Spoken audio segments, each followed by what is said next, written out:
obstante, hay algunas cualidades de carácter, que siempre están, que siempre estuvieron, que siempre en la Biblia están, y también cualidades de carácter y también principios bíblicos, que sería bueno adquirir o reforzar para ser soldados de Cristo, que viven para lo que realmente vale la pena. Vuelvo a repetir, son cualidades de carácter o principios que nosotros debemos adquirir o reforzar para poder estar, ¿no? Estar siendo buenos soldados de Jesucristo para esta época. No es tan ordenado, pero traté de hacerlo, o sea, según su importancia. No es que el primero es más importante que el segundo o así, pero traté de hacerlo de forma ordenada. De igual manera, vamos a ir viéndolo en cada punto. Son siete. Lo apliqué para estos tiempos difíciles. Oremos. Dios, gracias por este tiempo, Señor, que me permites poder compartir tu palabra. Gracias, Señor, por estos 7 cualidades, también principios que debemos tener como cristianos, como soldados, que buscan agradarte, que buscan glorificarte. Te pido, Señor, por mis hermanos, que puedan prestar atención a tu palabra, no a mis palabras, sino a tu palabra, Señor, y que tu nombre sea exaltado y glorificado. Gracias por tu promesa de que tu palabra no vuelve vacía. Te lo pido todo esto en el nombre del Señor Jesús. Amén. Entonces, el primero es que debemos tener la presencia de Dios. Debemos estar seguros de la presencia de Dios. ¿A qué me refiero con la presencia de Dios? Bueno, en Éxodo 33, y vamos a ir viendo cada punto, cada cualidad o principio, vamos a ir viendo el pasaje donde lo explica, donde lo saque. Éxodo 33, 12 al 17. Éxodo capítulo 33, 12 al 17. Así que van a tener que ir buscando en la Biblia. Es como el espadeo, ¿no? No sé si jugaron el espadeo bíblico, pero van de aquí para allá. Está muy bueno el juego, pero sería aplicado acá en la enseñanza, en el estudio. Éxodo 33, 12 al 17. Bueno, si lo tienen la mayoría, lo leo. Dice, versículo 12 al 17.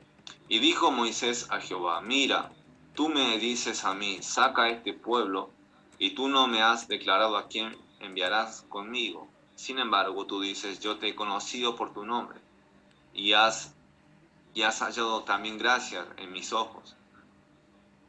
Ahora pues, si he hallado gracia en tus ojos, te ruego que me muestre ahora tu camino para que te conozca y halle gracia en tus ojos. Y mira que esta gente es pueblo tuyo.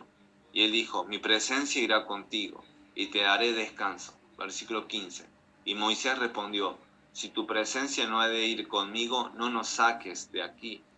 ¿Y en qué se conocerá aquí que he hallado gracia en tus ojos, yo y tu pueblo, sino en que tú andes con nosotros, y que yo y tu pueblo seamos apartados de todos los pueblos que están sobre la faz de la tierra? Y Jehová dijo a Moisés, también haré esto que has dicho, por cuanto has hallado gracia en mis ojos, y te he conocido por tu nombre. Pero ven ahí la petición de Moisés, de versículo, y la afirmación, ¿no? La resolución de Moisés, es decir, la determinación de Moisés de decir, si tu presencia no ha de ir conmigo, no nos saque de aquí, no nos saques.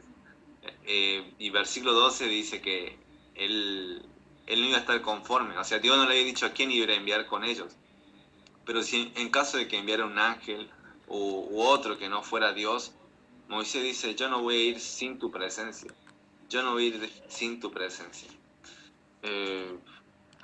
Miren, nosotros debemos estar convencidos a la hora de afrontar cada desafío, cada día, de estar ahí, cerca de Dios, de estar con Dios, o sea, caminar con Él. Así como Enoc caminó con Dios, nosotros debemos tener esa comunión, debemos andar con Dios, porque su presencia nos brinda seguridad, nos brinda valor para enfrentar cualquier cosa que puedan venir, pruebas, huir de las tentaciones y acercarse más a Jesús. Estaba leyendo en mi lectura, sería anual, aunque no es anual porque está acomodada a mis tiempos, ¿no? Pero leía sobre Samuel y cómo Saúl fue a consultar a la mujer de Endor. Y la cuestión que ahí él supo que iba a morir en esa batalla que iba a tener con los filisteos. Pero Samuel le dice que Dios la había abandonado, que Dios ya lo había dejado. Y Saúl estaba turbado. Saúl estaba con miedo, decía que no quería comer. Eso es lo que pasa cuando nosotros nos alejamos de Dios.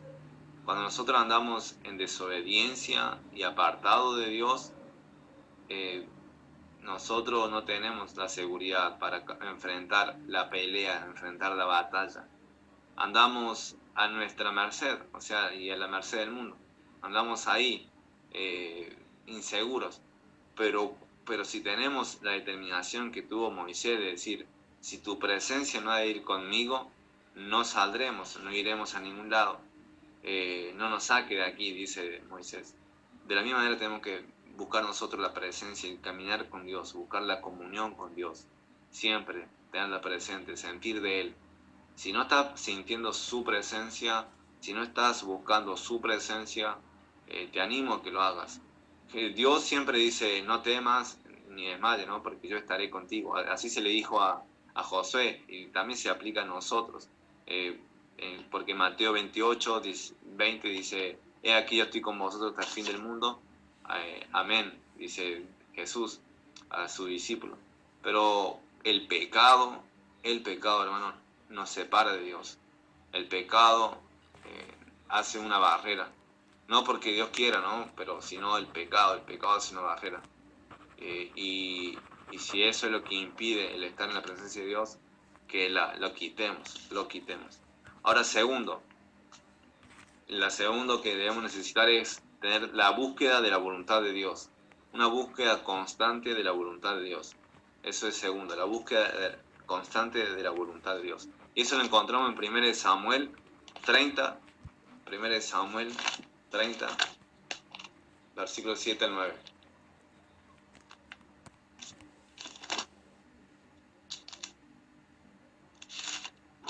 Se lo voy a leer. 1 Samuel 30, versículos 7 al 9. Y dijo David al sacerdote Abiatar, hijo de Ahimelech, yo te ruego que me acerques el efod. Y Abiatar acercó el efod a David. Y David consultó a Jehová, diciendo, ¿perseguiré estos merodeadores? ¿Los podré alcanzar? Y él le dijo, síguelos, porque ciertamente los alcanzarás.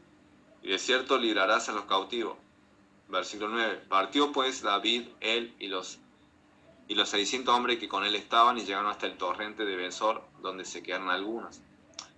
Cuando uno está en no saber qué hacer, en incertidumbre, uno debe buscar a Dios siempre, uno debe estar buscando la voluntad de Dios, de saber la confirmación de Dios.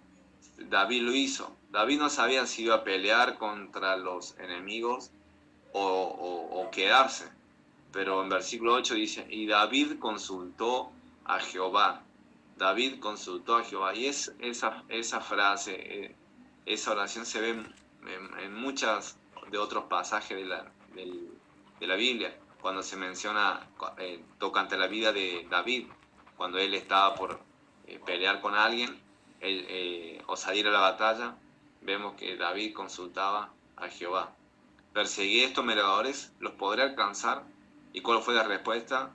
Él dijo, síguelos, porque ciertamente lo alcanzarás y de cierto librarás a los cautivos. Esa fue la respuesta de Dios. Y nosotros muchas veces no estamos buscando la voluntad de Dios. No nos interesa muchas veces la voluntad de Dios. Sí, tenemos voluntad, o sea, sabemos que Dios tenemos grabado muchas cosas de lo que Dios nos dice, pero en el día a día o en la semana que transcurren, no estamos atentos a qué es lo que Dios quiere que haga con este dinero, con mi tiempo, con mi energía. No preguntamos, no consultamos a Dios. Y debemos hacerlo. Si queremos aprovechar nuestros recursos para la gloria de Dios, si queremos ser personas que impactan en este tiempo, debemos estar buscando constantemente la voluntad de Dios en el día a día, en el semana tras semana, en mes a mes. Y qué vamos a hacer con nuestro dinero, con nuestra energía, con nuestro tiempo, y en qué utilizaremos eso. Debemos ser buenos mayordomos, pero tenemos que buscar constantemente la voluntad de Dios para nosotros. ¿Por qué? Porque la voluntad de Dios es agradable y perfecta. Eso es lo que dice en Romanos 12:1. Es agradable y perfecta. Es buena la voluntad de Dios. Así que les animo, ¿no? Y me animo a mí también, para que estemos constantemente buscando la voluntad de Dios para nuestra vida. Que no tomemos decisiones a la ligera, que no tomemos decisiones a la ligera y sin consultar a Dios, sin pasar tiempo en oración con Dios, sin pasar tiempo leyendo la Biblia. Tal vez en el tiempo de David tenía un efod, no sé de qué manera, pero Dios se comunicaba a través del efod, tal vez de manera audible, como Moisés lo hacía y con otros hombres del Antiguo y del Nuevo Testamento. Pero con nosotros tenemos la palabra.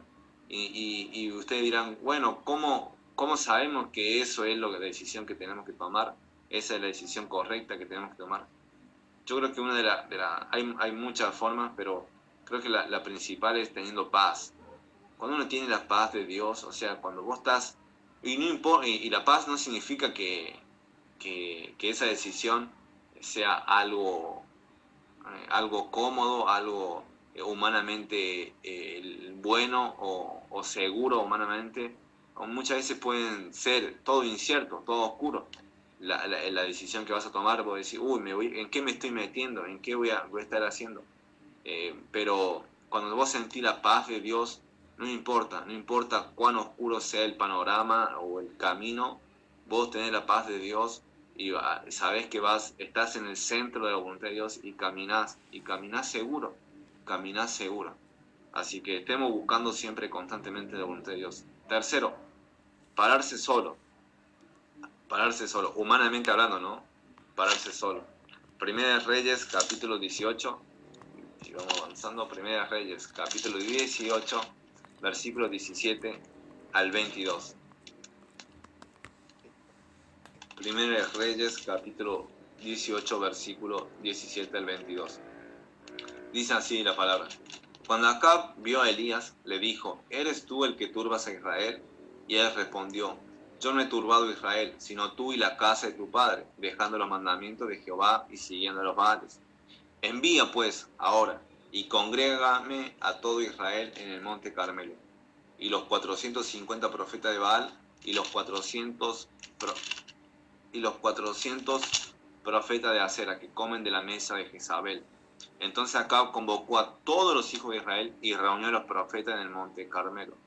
Y versículo 22 dice, me voy a saltar el 21, versículo 22 dice, y Elías volvió a decir al pueblo, solo yo he quedado profeta de Jehová, mas de los profetas de Baal hay 450 hombres. Y eso quiero remarcar, dice él, solo yo he quedado. Sé que después en el capítulo 19 dice que todavía hay 7.000 rodillas que no se han doblado delante de Baal, delante de Acera.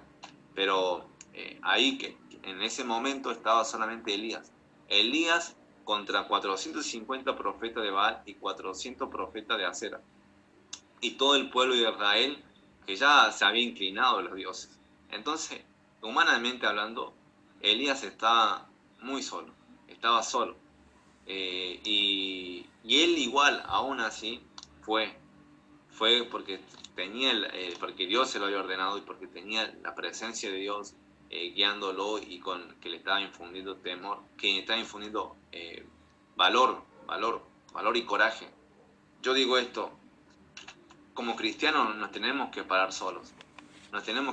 Y no debemos parar solos. Tal vez en tu familia seas el único que esté buscando a Dios, leyendo la Biblia, orando, y lo otro no te entienden. Lo otro o no te entienden o se burlan o lo que sea. Pero yo te animo a que seas como Elías, que se pare solo, que te pares solo, que si te toca estar solo, pararte solo. Si tenemos hermano en Cristo, amén, ¿no? Amén, gloria a Dios. Debemos buscar amistades y buscar apoyarnos en los hermanos en Cristo o en el pastor. Pero no siempre vamos a tener a alguien a nuestro lado. Y en esos momentos debemos pararnos solo con la confianza en Dios, solo humanamente. Pero aunque humanamente Elías era minoría, porque era solo versus 450 profetas de Baal y versus 400 profetas de acero y todo el pueblo, saben que cuando uno está con Dios, ya está.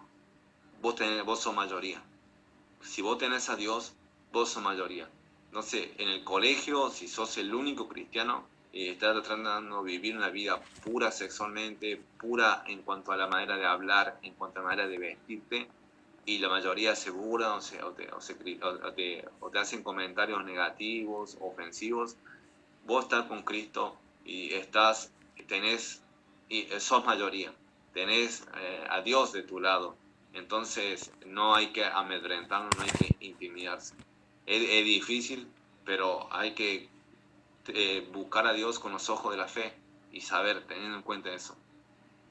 Así que te animo, ya sé que en el trabajo o en el evangelismo hay que pararnos solos. Hay que pararnos solos confiando en Dios, teniendo la presencia de Dios bien consciente de eso. Bueno, la cuarto, ayudar al prójimo. Hay que ayudar al prójimo. Hay que ayudar al prójimo. En Filipenses capítulo 2, versículo 3 al 4. Filipenses capítulo 2, versículo 3 al 4 dice: nada hagáis por contienda o por vanagloria, antes bien con humildad, estimando cada uno a los demás como superiores a él mismo, no mirando cada uno por lo suyo propio, sino cada cual también por lo de los otros. Dice el versículo 4, no mirando cada uno por lo suyo propio, sino cada cual también por lo de los otros. Ese es Filipenses 2, 3 al 4. Y 2.21, capítulo 2.21 del libro de Filipenses dice: porque todo buscan lo suyo propio, no lo que es de Cristo Jesús. Miren, vivimos en una sociedad individualista y egoísta. ¿Por qué digo individualista y egoísta? Porque cada uno está buscando lo suyo propio. Lo mismo que sucedía en el tiempo de Pablo, todos buscan lo suyo propio, nosotros también buscamos nuestros propios intereses. Hacemos algo según nuestros propios intereses. Y no somos capaces de arriesgarnos por el prójimo o ayudar al prójimo. ¿Y saben qué? ¿Por qué muchas veces pasa eso? Porque alguien nos hizo un mal o alguien nos pagó con la otra moneda o de otra forma y nosotros ya nos ofendimos y nosotros cerramos eso y cerramos y decimos, ya está, solamente me ocupo yo, de mi familia y nada más, de mi propio interés y después no busco ayudar a nadie más porque nos hicieron daño. Desconfiamos de todo.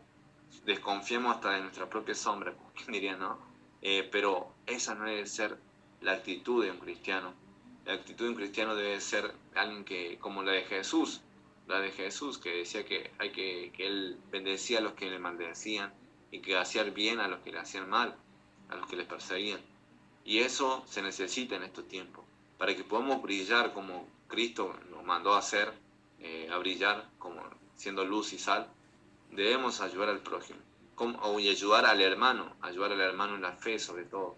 Como dice la canción, ayudando al hermano como Cristo enseñó y que somos. Después, bueno, continúa. Pero ahí me hizo acordar esto, ¿no? Ayudando al hermano como Cristo enseñó. Entonces, si lo cantamos, debemos hacerlo. Que no seamos mentirosos al cantar esa estrofa. Que cuando se presente la ocasión, estemos dispuestos a ayudar. Y muchas veces no ayudamos porque buscamos nuestra propia comodidad. Pero si Jesús hubiera actuado de esa manera, no hubiera venido al mundo, no hubiera ido a la cruz, no hubiera sufrido por nuestros pecados. Pero Él, por el gran amor que nos amó, Él estuvo dispuesto a hacer ese sacrificio infinito. Nosotros no vamos a hacer un sacrificio por el hermano, humanamente, que es pequeño comparado con el de Dios. Tenemos que hacerlo, tenemos que ayudar al hermano. Quinto, Pasión por las cosas de Dios. Pasión por las cosas de Dios. Esdras 9, 1 al 5. Esdras, una de las cosas que se necesita en este tiempo, cualidad de carácter, es sentir pasión por las cosas de Dios. Esdras, el libro de Esdras, está antes de Nehemías, y Nehemías está antes de Esther, y Esther está antes de Job, y Job está antes de Salmos, ahí continuando. No, Nehemías, Esdras está antes de Nehemías. Espero que le encuentren. Esdras capítulo 9, versículo 1 al 5. Lo voy a leer. Dice así la palabra. Acabadas estas cosas, los príncipes vinieron a mí diciendo, el pueblo de Israel y los sacerdotes y levitas no se han separado de los pueblos de la tierra de los cananeos, heteos, fereceos, jebuseos, amonitas, moabitas, egipcios y amorreos, y hacen conforme a sus abominaciones. Ese es el pecado, versículo 1, ese es el pecado, que el pueblo de Israel y los sacerdotes no se habían separado del pueblo gentil y de sus abominaciones, hacían la misma práctica que ellos. Versículo 2 dice, porque han tomado de las hijas de ellos para sí y para sus hijos, y el linaje santo ha sido mezclado con los pueblos de las tierras. Y la mano de los príncipes y los gobernadores ha sido la primera en cometer este pecado. Los supuestamente que debían guiar al pueblo hacia Dios, ¿qué es lo que hicieron? Fueron los primeros en cometer el pecado. Versículo 3. ¿Cuál fue la reacción de Esdras? Cuando oí esto, saqué mi vestido y mi manto, y arranqué pelo de mi cabeza y de mi barba, y me senté angustiado en extremo. Y se me juntaron todos los que temían las palabras del Dios de Israel a causa de la prevaricación del cautiverio. Mas yo estuve muy angustiado hasta la hora del sacrificio de la tarde. Y a la hora del sacrificio de la tarde me levanté de mi aflicción, y habiendo rasgado mi vestido y mi manto, me postré de rodillas y extendí mis manos a Jehová, mi Dios. Lo que quiero mostrar aquí al leer este pasaje es que el pueblo había pecado, y los primeros en cometer ese pecado fueron los líderes espirituales, los sacerdotes, los príncipes. ¿Y cuál fue la reacción de Esdras? La de Esdras no fue, bueno, es un pecado solamente, que no pasa nada acá, no, sigamos haciendo lo nuestro. No fue esa reacción la de Esdras. La reacción de Esdras fue de arrancarse la barba, de arrancarse el pelo de la cabeza. ¿Se imaginan? No sé, a una vez se hicieron depilación de cera y eso.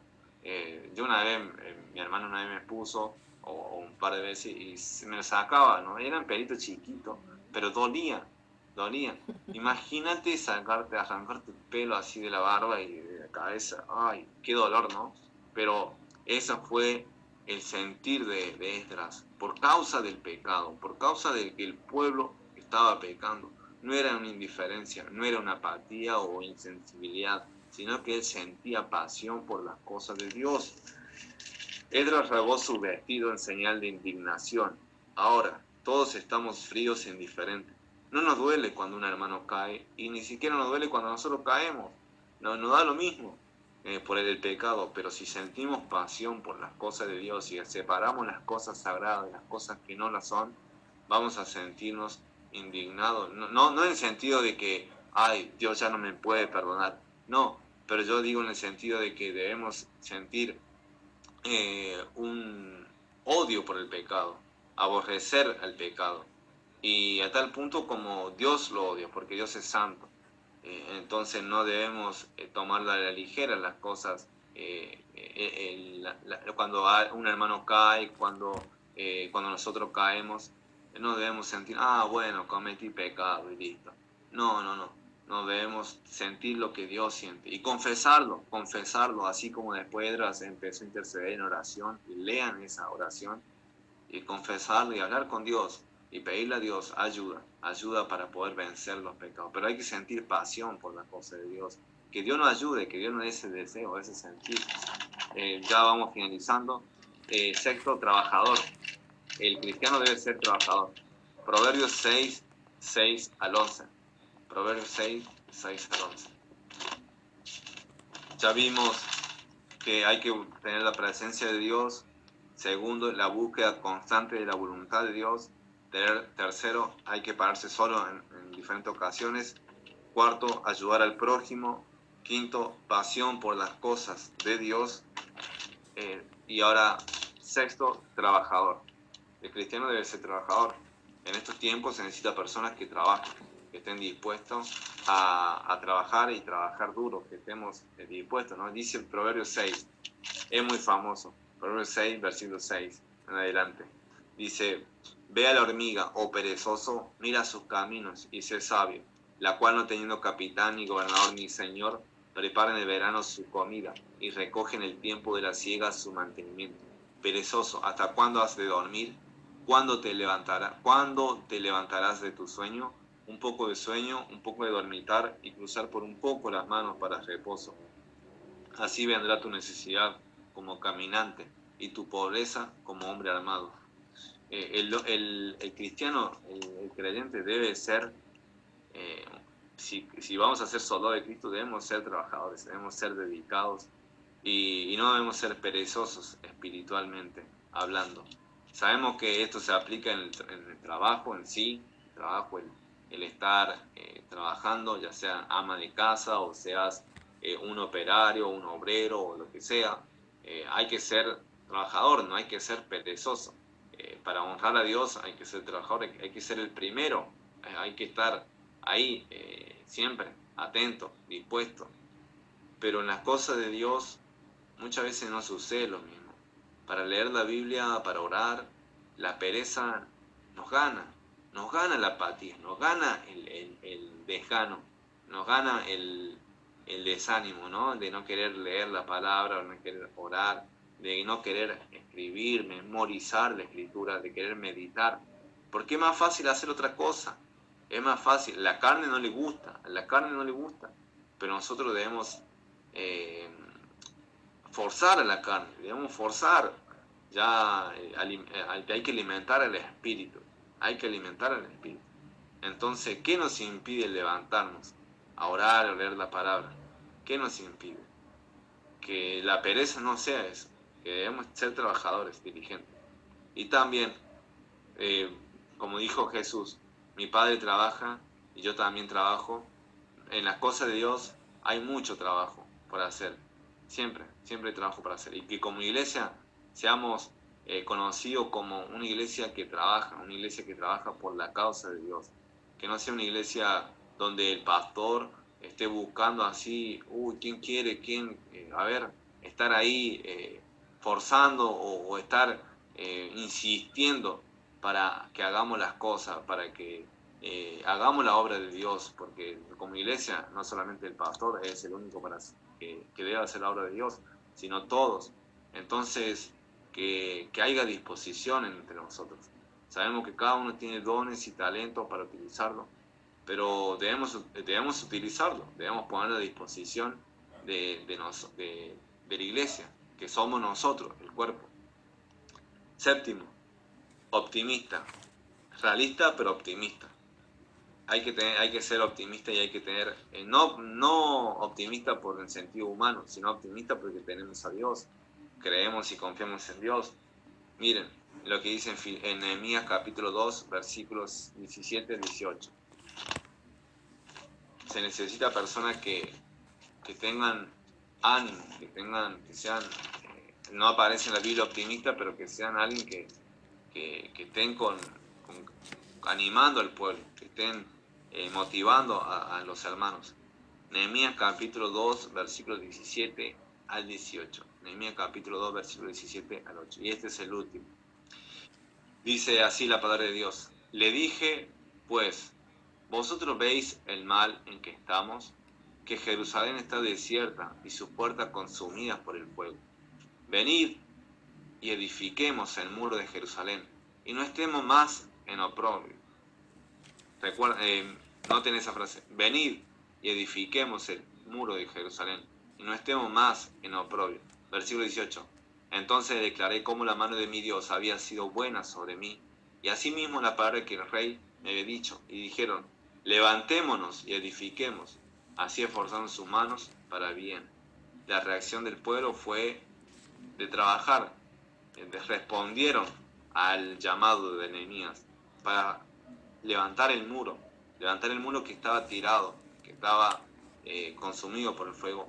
Entonces se pusieron a trabajar, pero Nehemías lo animó, Nehemías los desafió, les llevó a crecer, ¿no? A buscar hacer lo que Dios quería para el pueblo de Israel, para el remanente de Israel. Ahora, ¿cuál es tu actitud? ¿Cuál es tu actitud? Filipenses 4:4 dice, regocijaos, otra vez os digo, regocijaos en el Señor. Esa fue la de Pablo, escribiendo en la cárcel. Escribiendo de la cárcel dice, regocijaos. Y él estaba atado a las cadenas, atado a los grillos, y no podía salir de ese lugar. Pero él dice, regocijaos en el Señor. Y cuando él estaba en la cárcel con Pablo y Silas, él estaba cantando alabanzas a Dios. Cuando vino el terremoto, a medianoche estaba cantando, no estaba llorando, no estaba lamentándose o quejándose o diciendo, Sila, mirá, hubiéramos hecho esto. No, ellos estaban alabando. Entonces, nosotros, ¿cuál es nuestra actitud? ¿Es de pesimismo, de, no podemos, o no sé qué va a pasar? Y tal vez hay lugar para eso, porque nuestra carne nos quiere llevar a eso, pero nosotros debemos ser, cristianos debe ser una luz que ve la adversidad y dice, bueno, ve la adversidad y ves que es grande, pero mira a Dios, y Dios es infinitamente más grande que cualquier problema, que cualquier dificultad. Dios, y cuando vemos a Dios decimos, vamos, edifiquemos, levantémonos, hay que levantarse. Miren, en el mundo, en el deporte, uno ve y uno ve cómo hay jugadores donde motivan a sus compañeros. Por ejemplo, el caso a mí que se me viene, lo tengo siempre presente, era Maradona. Maradona tenía siempre la cinta de capitán y no estaba con cabizbajo diciendo, bueno, vamos a perder, el otro equipo es superior a nosotros, nos falta un jugador bueno y no sé qué vamos a hacer. No, Maradona lo que hacía era aplaudía y gritaba y arengaba a sus compañeros. No digo que nosotros vamos a andar gritando y hacer lo mismo que él, ¿no? Pero nosotros debemos animarnos con la palabra de Dios, debemos estimularnos a hacer las cosas de Dios, a hacer el trabajo de Dios. Así que bueno, quería compartir esto, compartir qué se necesita en estos tiempos. Primero, debemos ser conscientes de la presencia de Dios. Si Dios no nos acompaña, no vamos a ningún lado. Si Dios nos acompaña, vamos hasta las puertas del Hades, porque Dios está con nosotros. Segundo, tenemos que tener una búsqueda constante de la voluntad de Dios, que Él confirme nuestros pasos. Tercero, debemos estar dispuestos a pararnos solos, humanamente hablando. Debemos estar dispuestos a pararnos solos, porque va a pasar eso. Y no debemos achicarnos, sino que debemos levantar la cabeza, porque estamos con Dios.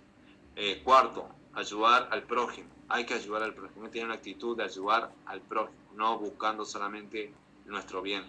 Quinto, hay que tener pasión por las cosas de Dios. Pasión como Esdras, que rasgó su barba y se arrancó el pelo. No digo que vamos a hacer eso, pero si lo hace, bueno, bien, pero Dios te guía, ¿no? Pero hay que tener pasión por las cosas de Dios. Y cuando hay pecado, tomarlo como tal. Es algo que desagrada a Dios. Es la muerte, la paga del pecado es la muerte. Y sexto, hay que ser trabajadores, tanto espiritualmente como en el ámbito de trabajo, ya sea lo que hagas, hay que ser trabajadores. Tenemos que ser como la hormiga. Y séptimo, optimista. Hay que ser realista, pero optimista. Tenemos que estimularnos, animarnos, motivarnos con la palabra de Dios. Así que bueno, vamos a orar y que Dios nos ayude a poder aplicar estos principios, cualidades de carácter. Así que oremos. Dios, gracias por la oportunidad que me diste de poder compartir con mis hermanos. Te ruego, Señor, que